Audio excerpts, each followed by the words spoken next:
Ay papaano naman magpapalago ng mint? Tingnan nyo, super lago yan eh. Dinanas pa ng matinding ulan yan. Kung akong hindi inulan niya, maniwala kayo sa akin, kapan hanggang dito yan. Ang technique, inyong tingnan, no? Pag kayo'y magtatanim yan, yung palibotong puno ay inyong tatakipan ng damo. At ang pinakamaganda ay dayami. Tatakipan yon. Pag tinakipan ninyo, lulutang yung may lulutang siyang ugat sapagkat malamig.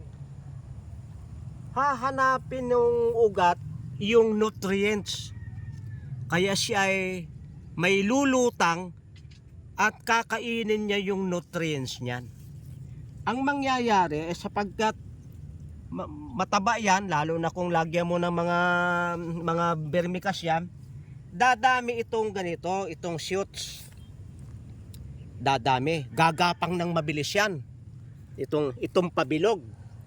Pagka ganyan na, may nakita kang ganyan na, tatakpan uliin ninyo. Huwag kayong mag-alala, lulutang yung dahon yan. Lulutang. Kaya tatakipan ninyo. At mamalay kayo, may dahon na dito at lalabas uli siya dito, papunta dito. Maganda yung kanyang dadaanan, lalagyan ninyo ng tabon. Para wag kayong mabahala na matabunan yon. Kagaya niya, no? Tabunan natin yan. At lulutang yan. Mas malago siya. Kagaya niya, no? Lagyan natin yung dadaanan niya. Yan. At sa isang linggo, hanggang dito na yung ganyan. Mabilis yan dumami. Ay ang problema is kung saan kayo kukuha. Dito sa amin nahihingi lang ito eh. Nahihingi lang. Kaya kami mayroong ganyan, no. Yan. Kung wala niyan ay mga nabubulok na mga damo. Ang logic, kung mataba yung ibabaw, magpo-produce siya ng mga ugat, nakakain dun sa nilagay mo. At ito naman, habang kumakain, lumalago naman, tumataas ang ganyan.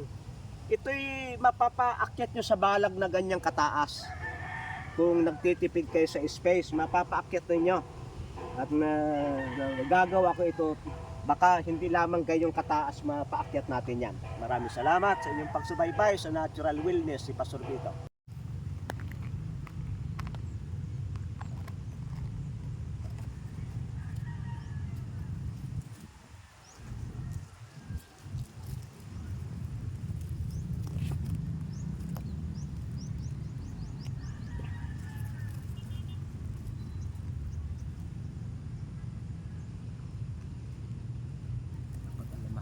Pag hindi na-harvest bubulaklak pupupis na.